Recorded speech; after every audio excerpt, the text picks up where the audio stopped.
por aquí, por la parte más cercana, Mariano Castillo, que conocéis todos ustedes muy bien. Hay poca gente seguro que sepa más de fútbol que él, ha publicado incluso libros relativos al mundo del fútbol. Hoy nos va a hablar de la delegación provincial, nos va a hablar de historias interesantes como la llegada del Mundial de Fútbol a Segovia y esa gestión que se hizo desde Segovia para que se pudiera convertir Segovia en una subsede de ese Mundial 82. Vamos a charlar también un poquito, nos va a contar cosas Pedro Pablo Matesanz, jugador segoviano que llegó a la primera división, al Atlético de Madrid, ahora mismo es delegado del equipo, también estuvo en el Elche, uno de esos pioneros del fútbol segoviano en la élite, como también lo han sido después Asier Arranz o Juan Pablo, o más cerca del tiempo Jorge de Frutos. A su lado está Teresa Olombrada, que ha marcado este año ni más ni menos de 36 goles con la gimnástica segoviana, el equipo femenino, primer año de la segoviana en la provincial en este año, poco a poco, dando pasos firmes y necesarios. Hablaremos con ella de lo que es el fútbol femenino, ese arraigo seguro que va a tener aquí en la provincia de Segovia. A su lado está José Antonio Miguel, jugador legendario de la gimnástica segoviana, también del Acueducto, entrenador, ganó una liga la segoviana gracias a su sapiencia en los banquillos, y fue el padre de una generación deportiva que luego ha seguido mucho tiempo en la gimnástica segoviana, y cuyo máximo exponente puede ser Ramsés Gil, el actual entrenador de la gimnástica, o Agustín, el presidente. Y a su lado está Jesús Fernández, que fue presidente del Club Deportivo de la Escuela Caja Segovia, uno de los fundadores del club, y que estuvo presente, claro que sí, como todos y tantos de nosotros, cuando el equipo segoviano se pasó por Europa y por el mundo ganando títulos, y que logró una hegemonía en España también muy digna de mencionar.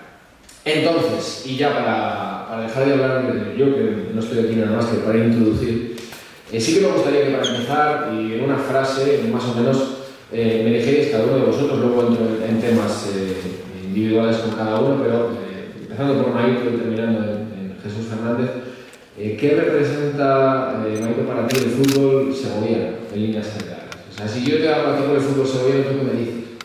Pues hombre, que siempre ha sido muy importante, desde los campos, desde cuando estábamos en el Villascal hasta ahora, siempre ha sido muy importante. La segoviana nos marcamos una pauta por aquel entonces, y después ha ido creciendo poco a poco con más equipos, y muy importante en la vida del deportista. Pedro Pablo, tú saliste enseguida hacia Madrid, luego tuviste la oportunidad de jugar en Elche también, dos equipos de primera división, con presencia ahí en el centro del campo, pero ¿qué recuerdos tienes de esos primeros tiempos del fútbol segoviano que tú viviste antes de emigrar a la élite? Muy buenos recuerdos. O sea, yo cuando ahora comento a algunos jugadores que hemos estado entrenando a 2 o 3 grados bajo cero en el Peñascal y sin agua caliente, pues imagínate, no se lo creen, ni lo piensan, ni se lo esperan. Pero bueno, fue para mí mucho recuerdo porque de aquí he salido yo y para mí ha sido el trampolín para poder jugar en primera división. Teresa, desde una perspectiva mucho más moderna, 20 años, un delantero 36 goles esta temporada, insisto, con un auge y un repunte del fútbol femenino del que vosotras sois protagonistas, que no pioneras. En Segovia ya había un equipo, en Monteresma, también en Quintanar, hay equipos ya en Segovia, pero digamos que vosotros habéis también servido como ese espaldarazo para el fútbol femenino. ¿Qué representa el fútbol para ti? ¿Cómo ves el fútbol segoviano, el femenino? El fútbol femenino, pues te lo resumo en una frase. Ha costado que arrancara, pero ha venido para quedarse. Pues ahí está. He dicho con pocas palabras y pocas palabras he utilizado, pero creo que muy claras. Don José Antonio Miguel, que es, como les digo, jugador legendario, gimnástica segoviana, Acueducto, nos va a contar una anécdota muy curiosa que vivió en primera persona en el campo de Peñascal, pero así, desde tu perspectiva como jugador, como entrenador después, ¿qué balance haces un poco? ¿Qué sensación, qué percepción tienes del deporte? Yo lo definiría como un fútbol también sufridor, porque la segoviana, temporada tras temporada, hemos estado sufriendo el querer subir a una categoría de la que realmente merecemos estar, y por otro lado también beneficiado en el sentido de que ha habido muchos jugadores que hemos recortado a los equipos grandes, y sin ir más lejos, aquí tenemos pues a uno de ellos, al igual que mi hermano, por ejemplo, pero otros muchos más. Entonces, en ese sentido, cuando una especialidad deportiva como el fútbol es sufrida en ese sentido, pero aporta mucho, quiere decir que está en buen estado. Luis Mariano Miguel, que he mencionado, jugó de primera división y el único segoviano internacional que estuvo, que llegó a jugar en la selección española en fútbol, porque en fútbol sala sí que tenemos alguna más. Hablando de fútbol sala, Jesús Fernández, bueno, es inevitable es inevitable que nos pellizque a todos un poco el corazón cuando hablamos del Club Deportivo de la Escuela Caja Segovia, pero así, por encima, y luego profundizaremos que se te viene a la cabeza cuando te mientan al hijo aquel que nos llevó por todo el mundo. Pues está claro que se me viene el estar en la gloria y estar a la casa de los secretos, ¿no? Es decir, de un fútbol sala que tuvimos, que perdimos en Segovia y que hoy día creo que el fútbol sala no está como estaba antes. Yo creo que aquí sí se puede aplicar esa frase que dice que de toda la mataron y ella sola se murió, ¿no? El fútbol sala venía entre federación, la asociación de jugadores, consejo de deporte, el estamento, la liga de fútbol sala, entre todos se pegan, se demandan, el fútbol sala que hoy día el fútbol sala a nivel nacional ha perdido mucho y lo vuelvo a decir, estar en donde estuvimos y sobre todo Segovia, en la gloria, pues ahora estamos casi tocando el peor. Pues vamos un poco a entrar en profundidad en los temas que cada uno va a aportarnos. Empiezo con Marito. Sí que me gustaría que hablaras un poco, que además creo que lo tienes muy bien preparado. Eres un estudioso del fútbol, ya les digo que ha publicado libros en torno al reglamento del fútbol, conoce muy bien la delegación provincial, incluso va a poder hablarnos seguro de los 5 delegados provinciales que ha habido en Segovia, y también podemos hablar con él de su sede del Mundial 82 y de la construcción de los diferentes campos de fútbol de la provincia. Podríamos hablar de muchos temas con él, pero por focalizarlo, Marito, háblanos un poco de esa subsede del Mundial 82, cómo se gesta, cómo se consigue que Segovia reciba aquí la selección austríaca para entrenar con el mítico Krankel y que la albuera se cubra de césped, un césped que mantenga a día de hoy. Bueno, pues cuando se supo que iba a ser en Madrid la sede del Mundial, del 82, y ahí se bajó a la fase final, pues entonces la Delegación Provincial de Fútbol se movió con objeto de traer aquí una selección y se pidió al comité organizador del Mundial pues que fuera Segovia sede para que un equipo se alojara aquí en Segovia y tuviera un campo de entrenamiento. Vino un comité organizador del Mundial 82 a ver las instalaciones, vio el parador, le gustó muchísimo y dijo que no hay ningún problema. Segovia tiene un sitio donde poderse alojar, el Funes. Fue al campo, le acompañamos al campo de la Albuera y ya fue decepcionante, claro. Lo primero que nos dijo es que nos olvidáramos porque el campo era de tierra y que era necesario que fuera de césped.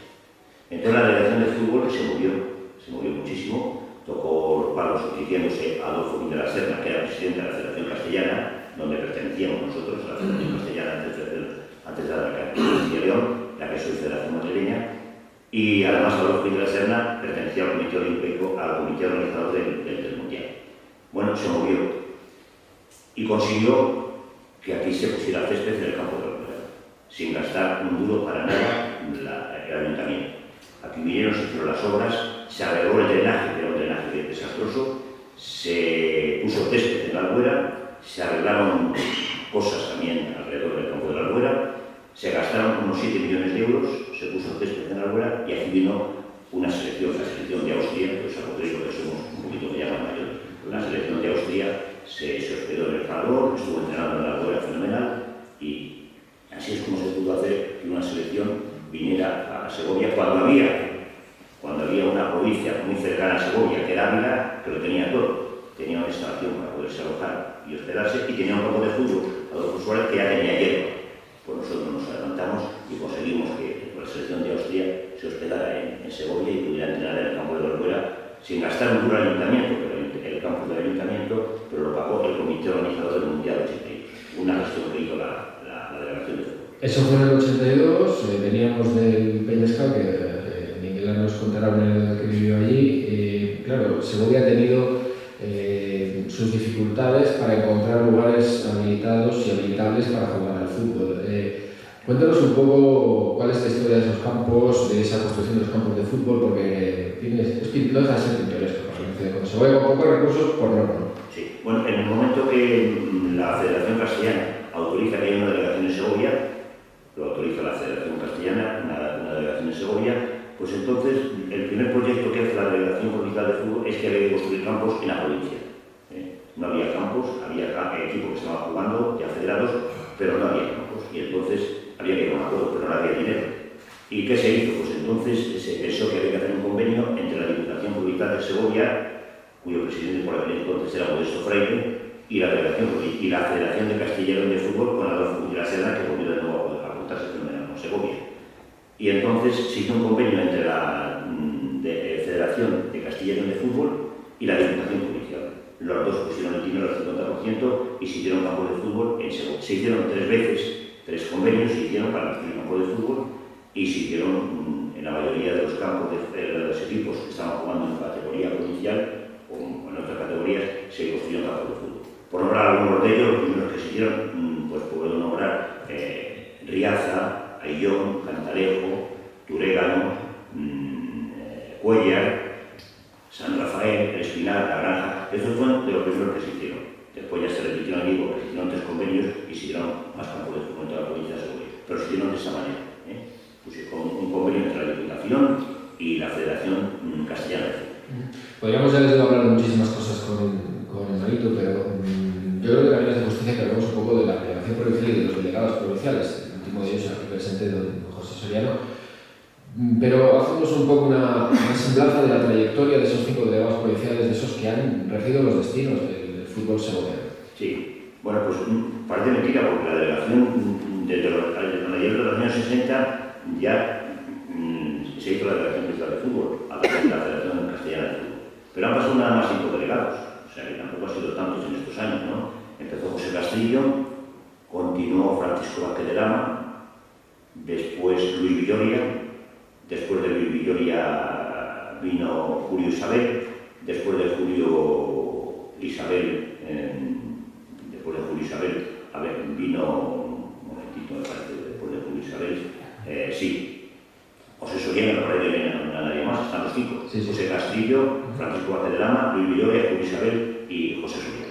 Y bueno, debo decir también que se creó una subdelegación en Cuellar, o sea, además de la delegación de Segovia, para facilitar a los pueblos que estaban cercanos y que querían trasladarse a Segovia, se hizo una subdelegación en Cuellar, cuyo subdelegado era Fernando Taca.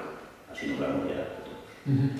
Marito, siéntete libre para intervenir y a los demás auditores, sentidos libres para intervenir en cualquier momento con cualquiera de los temas que van sacando los ponentes. Pero Bueno, vamos... sí, recordar Sí. que en la temporada de 1986 se pasó de la Federación Castellana a la Federación de Castilla y León.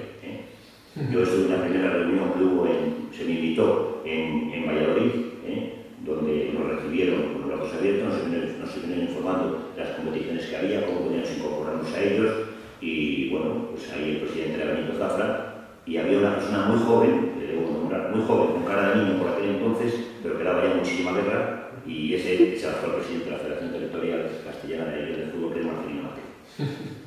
Esa transición de la delegación castellana a la de Castillo no dejó de tener su controversia porque en el caso, por ejemplo, de la gimnástica segoviana le hizo invertir muchísimo más dinero en desplazamientos del que ya se gastaba y eso podría dar perfectamente Miguel. Aunque con él vamos a hablar de otros temas más allá de los dinerarios.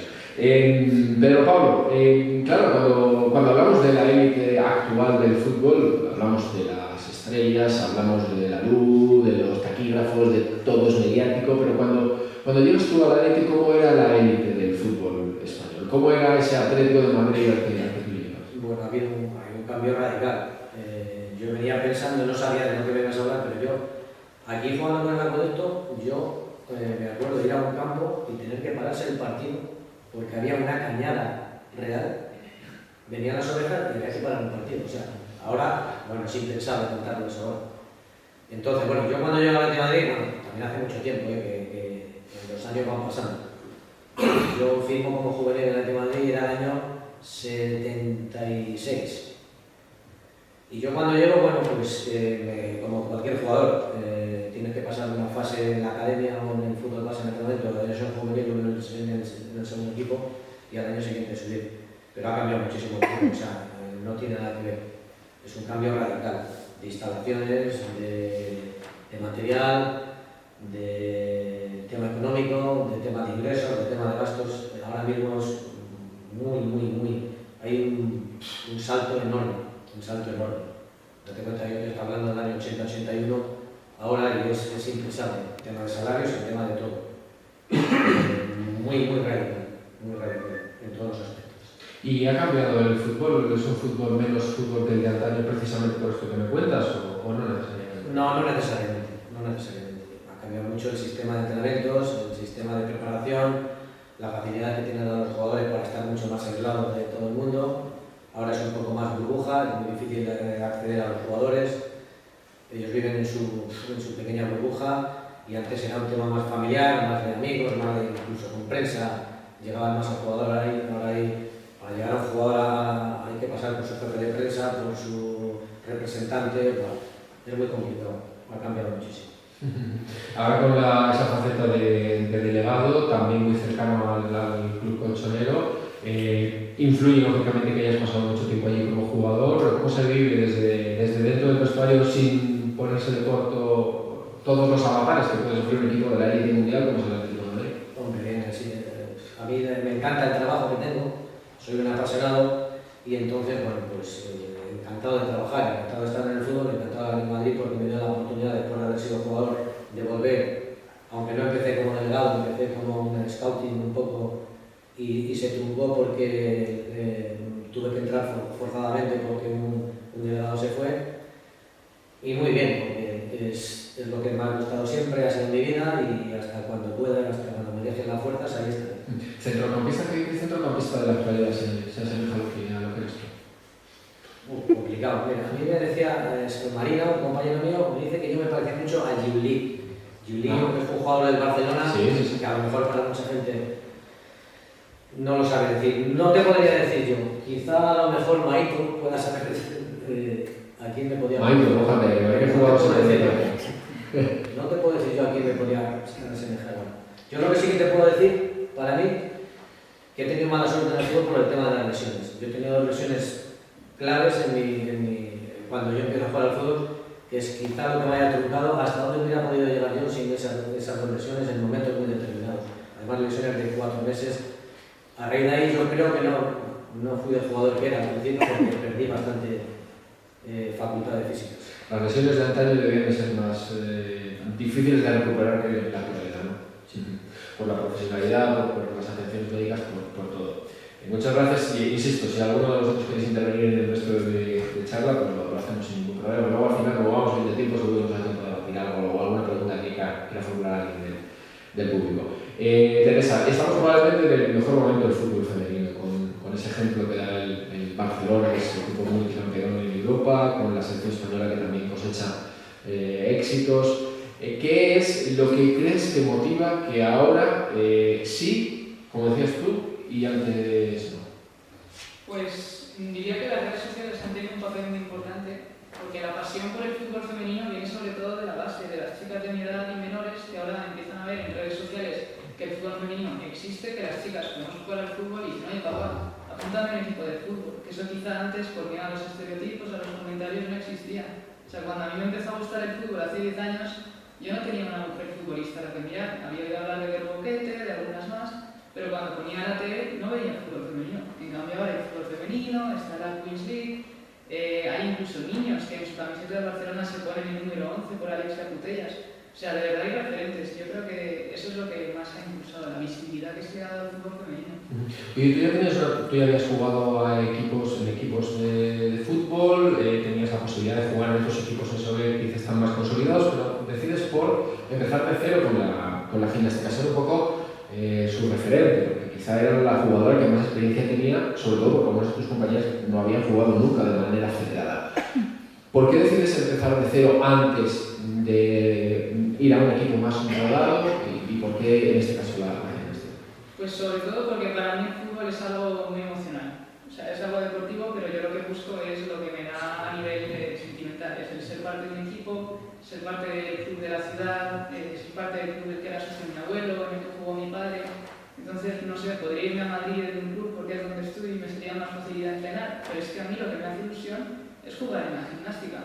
Y encima con un proyecto de fútbol femenino tan interesante que tienen, que empiezan desde cero, es que me parece precioso ser parte de ello, porque o sea, la apuesta de la gimnástica por el fútbol femenino, digamos que al ser el club de referencia de la ciudad, sella la apuesta de Segovia por el fútbol femenino. Entonces, poder ser parte de ese proyecto es que no me lo pensé 2 veces. Yo vi anuncio en el periódico y mandé un correo inmediatamente. No le ha dado a la Segovia, lógicamente, porque empezó con algunos jugadores que no habían sido falladas nunca para ganar la liga, creo que pasan segundas, terceras, puede ser. Segundas, que ha ganado el Riazor, puede ser que ha ganado el Espinar Arlequín. Bueno, pero aún así, partiendo desde cero, bueno, el equipo ha competido hasta el final. Sí, o sea, estamos muy sorprendidas porque las expectativas de este año, digamos que eran más a nivel de club y a nivel de actitud del equipo que a nivel deportivo. Sabíamos que la categoría en la que jugamos incluye chicas desde los 13 años en adelante. O sea, que en nuestro equipo tenemos niñas de 14, de 15, de 20, de 32.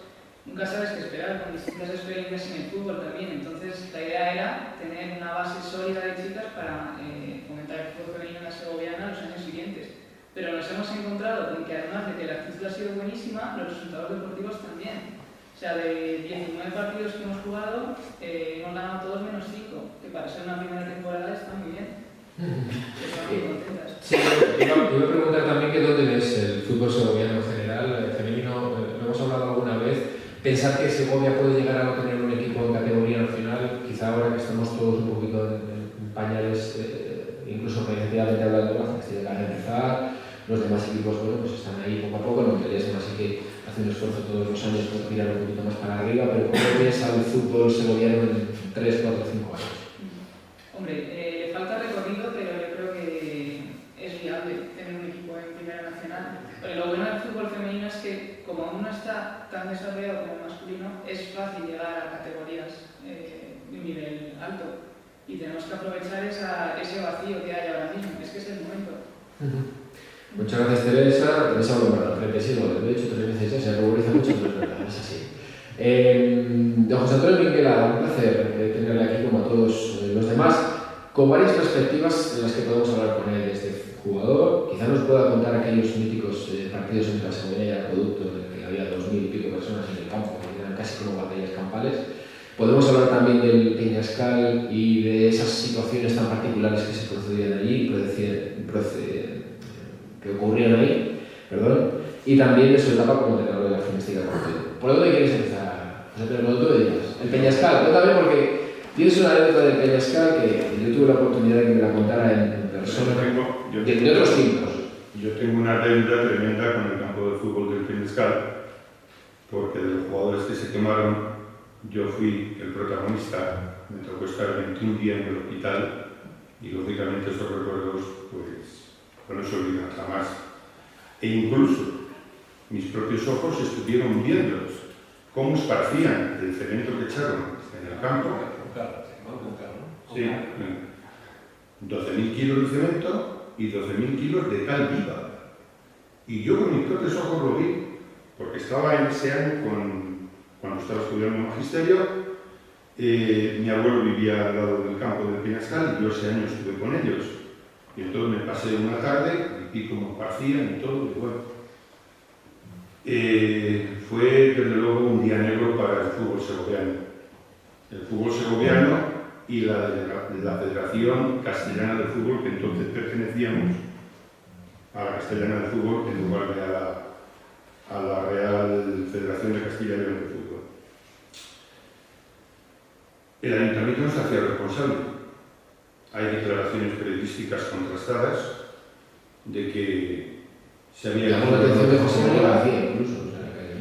elegido la mejor fórmula para eso. El motivo fue que el campo del Peñascal, un campo pedregoso, como Emilio sabe, como Ángel Cerezo, Bellota, etcétera, que están aquí. Entonces determinaron arreglar el campo, lo araron con los tractores, quitaron pedruscos que había, etcétera, y echaron arena. Mezclaron todo con la tierra del campo del Peñascal, pasaron los rodillos, etcétera, tal. Ese domingo jugó la gimnástica segoviana, que yo estaba presenciando el partido porque entonces yo jugaba en el Acueducto, no estaba todavía en la segoviana. No había llovido ni nada, y entonces pues todos. Pero a la semana siguiente, cuando echaron la arena y todo esto, vieron que habían echado el mar de arena y entonces había que solventar el tema de que no fraguaba. Y entonces fue cuando echaron los 12.000 kilos de cal viva y los 12.000 kilos de cemento. Ese domingo, esa semana no había llovido, jugó a la segoviana y todo. Pero a la semana siguiente estuvo diluviando toda la semana. y nos tocaba jugar a nosotros con el equipo de Santa Bárbara de Toledo. Algunos equipos del fútbol base, juveniles y... ¿cómo se llamaba el equipo este que había en Nicosia? Me parece que era, ¿no? También jugó no sé qué vagos y también por la mañana se quemaron. Entonces nosotros cuando salimos al campo, pues yo, claro, hice una entrada, recuerdo que hice una entrada de glifante, me llené pues todo de barro hasta arriba. Y luego ya te ibas cociendo las piernas por todos los sitios. Un compañero, a Julio Vega, le saltó en el ojo, se tuvo que salir del campo y todo ello. Al árbitro, quedando cuarto de hora de partido, le decíamos, árbitro, pite ya, que hoy nos escuecen las piernas. Y el árbitro nos contestaba, a mí también me escuecen, no sé. Ganábamos 4-1 al Santa Bárbara. Y dice, queda cuarto de hora. Bueno, pues aguantamos. Cuando entramos en el vestuario y lógicamente nos metamos en la ducha, quitamos todo el barro de nuestros cuerpos, pues estaban las piernas, las mías en carne viva todas.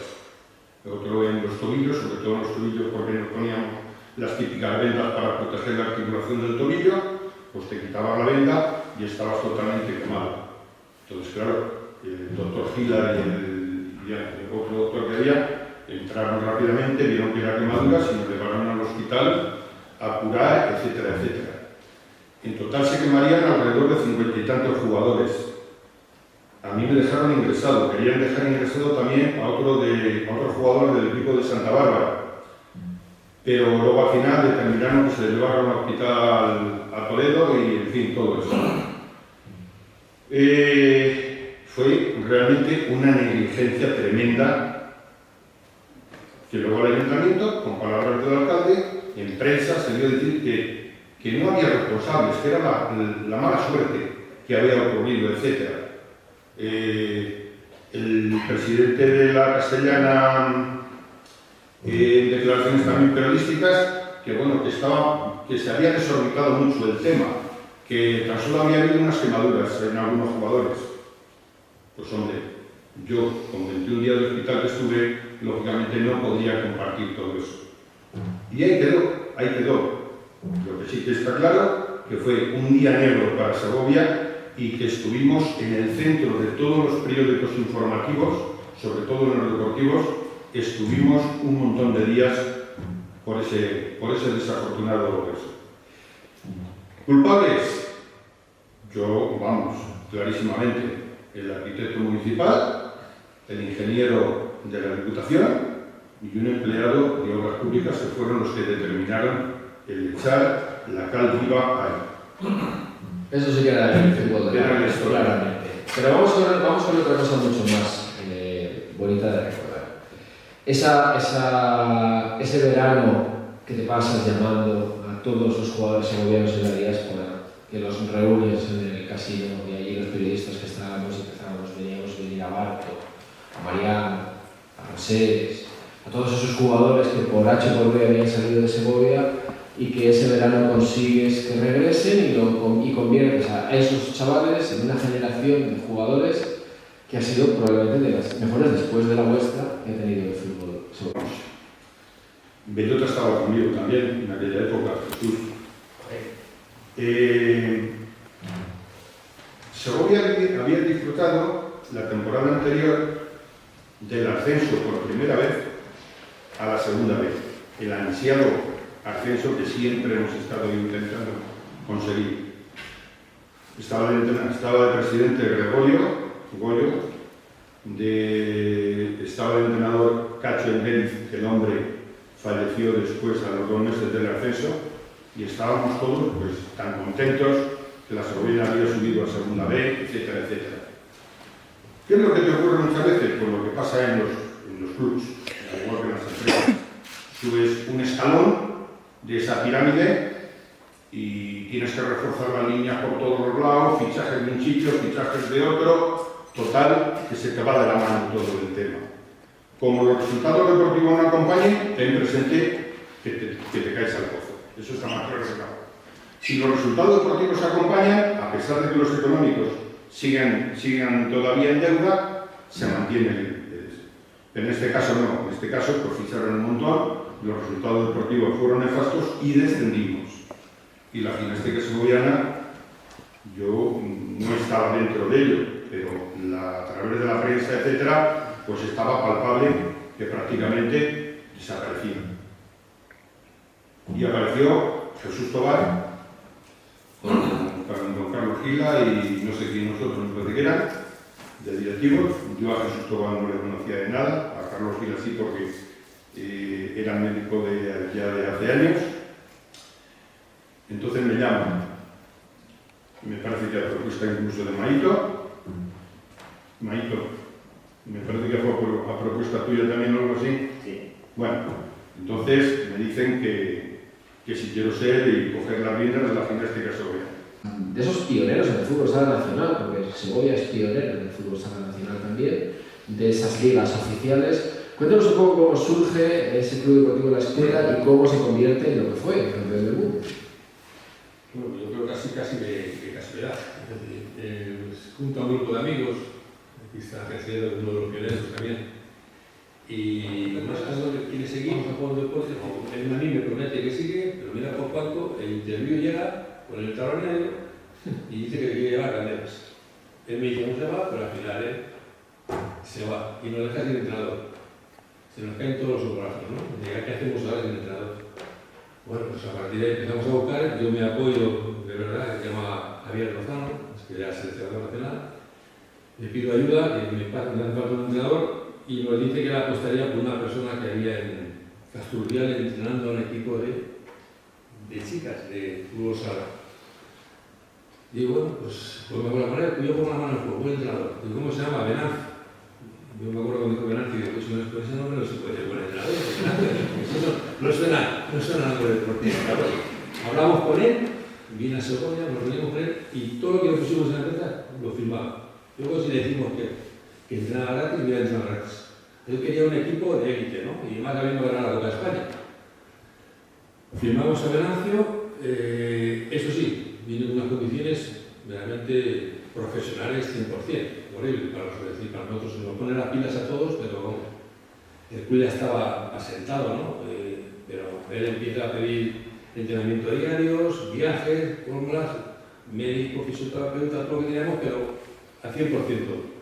Y a partir de ahí viene el momento de gloria con Venancio, ¿no? Es decir, esa segunda Copa de España, la tercera Copa de España. Somos el primer equipo de España que conseguimos la Copa original, por haber sido consecutiva las tres de Copa de España y Supercopa. Viene la Liga, conseguimos la Copa Europa, conseguimos el Mundial de Fútbol Sala, que fue en 900, como decía Marqués en su libro, 900 y pico días, conseguimos 9 títulos. Una locura, ¿no? Un equipo que además paseó el nombre de Segovia, pero por toda España y con el por toda España e internacionalmente, porque Caja Segovia hizo giras por Japón de 20-25 días, por Brasil, casi un mes, por Bélgica, Moscú ganó la Copa España, pero volvimos 2 veces más, y todo conseguido a través de representantes que contrataban aquí para jugar la estrategia. Creo que fue un momento bonito para Segovia, donde disfrutamos para ver el Pedro Delgado con 4 o 5 mil personas, llenar supletorias, que a veces daba miedo ver ese pabellón así de gente y Curial siempre decíamos, si Curial claro, no sé por qué vamos a ver ahí, pero bueno, ver el pabellón como se vio, esa época dorada, pues yo creo que ni a Segovia, ni a los segovianos, nosotros que lo vimos, se nos puede olvidar, ¿no? Una época dorada y, como decía del principio, de nada, de un grupo de amigos que se juntan para jugar al fútbol sala, ahí llegó. Y luego llegó pues ese fatídico 2013, creo que fue en julio, cuando al final tenemos que sentarnos a hacer una rueda de prensa en el pabellón y decir que el equipo no consigue. No sigue, pues todos sabéis, no sigue, pues cae Caja Segovia, la entidad, y detrás de Caja Segovia, pues muchas cosas que hay.